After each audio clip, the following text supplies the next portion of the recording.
Colour के लिए हम कौन सा पेपर इस्तेमाल में लें, ये क्वेश्चन काफ़ी लोगों के मन में आता है कि वाटर कलर के लिए वाटर कलर पेपर ही लेना चाहिए स्टार्टिंग में, कि क्या हम कोई और पेपर इस्तेमाल में कर सकते हैं।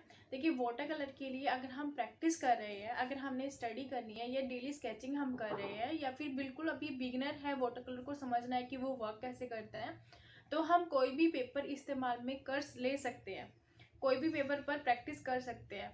बस पेपर में दो चीज़ें होना ज़रूरी है, एक तो पेपर का जीएसएम सही होना ज़रूरी है, दूसरा पेपर का टेक्सचर सही होना ज़रूरी है। अब जीएसएम क्या होता है? जीएसएम होता है ग्राम पर स्क्वायर मीटर, मतलब जितना ज़्यादा जीएसएम ज़्यादा होगा पेपर का, उतना ही ज़्यादा पेपर मोटा होता है। अब जीएसएम जितना कम होगा उतना ही पेपर पतला होगा। और तो वाटर कलर जो होता है पानी से इस्तेमाल किया जाने वाला मीडियम है, तो अगर हम कम जीएसएम वाला पेपर लेंगे तो पानी उसको गला देगा। ध्यान रखना ज़रूरी है कि हमारे पेपर का जीएसएम कम से कम 140 होना चाहिए अगर हम वाटर कलर ले रहे हैं, और उससे ज़्यादा जीएसएम होगा तो हम लेयरिंग का इस्तेमाल कर सकते हैं, 3-4 लेयर दे सकते हैं अगर हमारे 140 से ज़्यादा जीएसएम होता है। और दूसरा, पेपर का टेक्सचर मैटर करता है। टेक्सचर क्या होता है? आपने देखा होगा वाटर कलर के लिए जो शीट्स आती है वो खुरदरी होती है, मीन्स जो कॉटन बेस्ड पेपर होते हैं वो वाटर कलर के लिए कोल्ड प्रेस पेपर बनाए जाते हैं, जिसमें पेपर पर वाटर कलर का जो इफेक्ट है वो नज़र आता है। तो अगर हम सिंपल पेपर का इस्तेमाल कर रहे हैं तो इस चीज़ का ध्यान रखना ज़रूरी है कि हमारे स्केच बुक का जो टेक्सचर होना चाहिए उसमें खुरदरापन, थोड़ी रफनेस होना ज़रूरी है। अगर हम बिल्कुल प्लेन पेपर ले लेंगे जिसमें रफ नहीं होगा, तो क्या होगा, वहाँ पे पेपर पर जो वाटर कलर का इफेक्ट आता है वो नहीं नज़र आएगा। तो कोई भी पेपर ले सकते हैं, लेकिन उसका जो सरफेस होना चाहिए उसमें थोड़ा सा खुरदरापन होना चाहिए, थोड़ा सा रफ होना चाहिए। अगर आपके पास कोई भी ऐसी स्केच बुक नहीं है, वैसे तो इजीली अवेलेबल हो जाती है, जो भी हम स्केच बुक इस्तेमाल करते हैं उसका एक साइड रफ होता है और दूसरा साइड प्लेन होता है, तो रफ साइड को हम यूज़ कर सकते हैं। और बाई चांस आपके पास ऐसी कोई स्केच बुक नहीं है तो आप क्या कर सकते हैं, मार्केट में चार्ट्स अवेलेबल ईजिली हो जाते हैं, कोई भी स्टेशनरी शॉप से आप चार्ट ले सकते हैं। 300 जीएसएम का चार्ट लेना है ताकि वो मोटा हो। और अगर उसका सरफेस सही नहीं है, मीन्स वो बिल्कुल ही चिकना है, प्लेन है, तो आपको क्या करना है, उसको रफ करने के लिए सैंड पेपर का इस्तेमाल करना है। सैंड पेपर आपको ईजिली अवेलेबल हो जाएगा हार्डवेयर की शॉप से। तो 320 नंबर का सैंड पेपर लेना है जिसके दाने बिल्कुल ही बारीक होते हैं। हम पेंसिल की लीड को शार्प करने के लिए भी इसी सैंड पेपर का इस्तेमाल करते हैं। अगर आपके पास सैंड पेपर नहीं है तो आप किसी भी पेंट वाली शॉप से, हार्डवेयर की शॉप से सैंड पेपर ले सकते हैं, इसलिए अवेलेबल हो जाता है। तो पेपर पर हमने सैंड पेपर को रगड़ना है, तो सैंड पेपर जब हम रगड़ेंगे तो पेपर क्या होगा, वो रफ हो जाएगा। तो वाटर कलर की स्केचिंग के लिए हम कोई भी पेपर इस्तेमाल कर सकते हैं। अगर आपके पास पेपर नहीं है तो कोई भी चार्ट लो और उसको वाटर कलर के लायक हम बना सकते हैं, उस पर बहुत सारी प्रैक्टिस कर सकते हैं। और अगर आपका बजट सही है तो आप चित्रपट का पेपर ले सकते हैं। चित्रपट का पेपर भी बहुत ही कम रेट में अवेलेबल हो जाता है, तो ऑनलाइन आप उसको मंगवा सकते हैं। कैंसन का पेपर भी आता है, वो थोड़ा सा कॉस्टली पड़ता है। तो ऐसे बहुत सारे वाटर कलर के लिए शीट्स आती हैं जो आप ले सकते हैं। फिर भी मैं आपको सुजेस्ट करूंगी कि अगर आप बिल्कुल ही बिगिनर हो वाटर कलर में, या प्रैक्टिस आपको करनी है, स्टडी आपको करनी है, तो आप सिंपल पेपर का इस्तेमाल कीजिए। अगर आपका बजट बनता है तो भी, अगर नहीं भी बनता है तो भी सिंपल पेपर का इस्तेमाल कीजिए।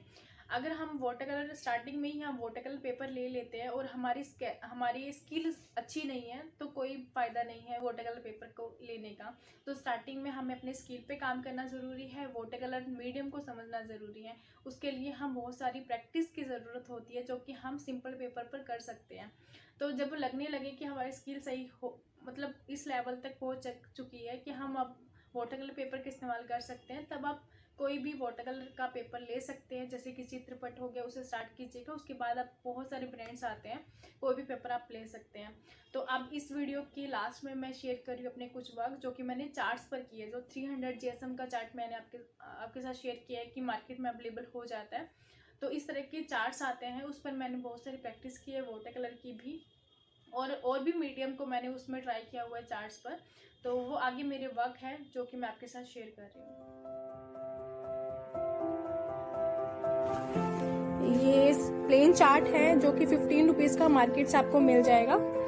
ये 300 जीएसएम शीट है जो कि दोनों तरफ से ही प्लेन होती है, कहीं से भी मुझे ये हार्श नहीं लगती है, तो मैं किसी भी साइड पर भी बना लेती हूँ। तो इसी शीट पर मैं स्केचेस भी करती हूँ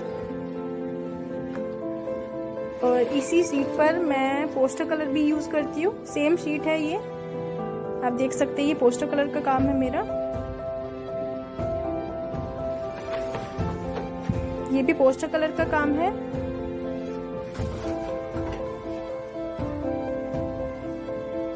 ठीक है, और सम टाइम मैं पोस्टर कलर के साथ एक्रेलिक कलर यूज कर लेती हूँ, जैसे कि इस यहाँ पर मैंने एक्रेलिक कलर भी बीच बीच में यूज किया हुआ है। ये स्केच है, सेम पेपर है। ये देखिए पोर्ट्रेट है, ये जो कि पोस्टर कलर का पोर्ट्रेट है।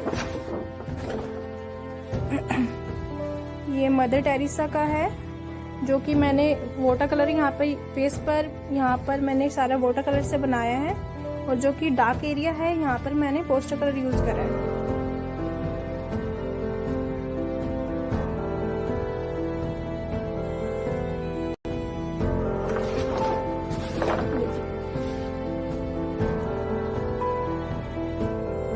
इस पोस्टर यहाँ पर भी मैंने पोस्टर कलर यूज करा है ये, और बैकग्राउंड के लिए मैंने यूज करा है एक्रेलिक कलर, क्योंकि ये कलर पोस्टर कलर में नहीं आता है। और देखिए इसी सेम पेपर पर ही मैं वाटर कलर भी यूज करती हूँ, जो कि आपको मैंने एक पोर्ट्रेट भी दिखाया है, तो आप देख सकते हैं।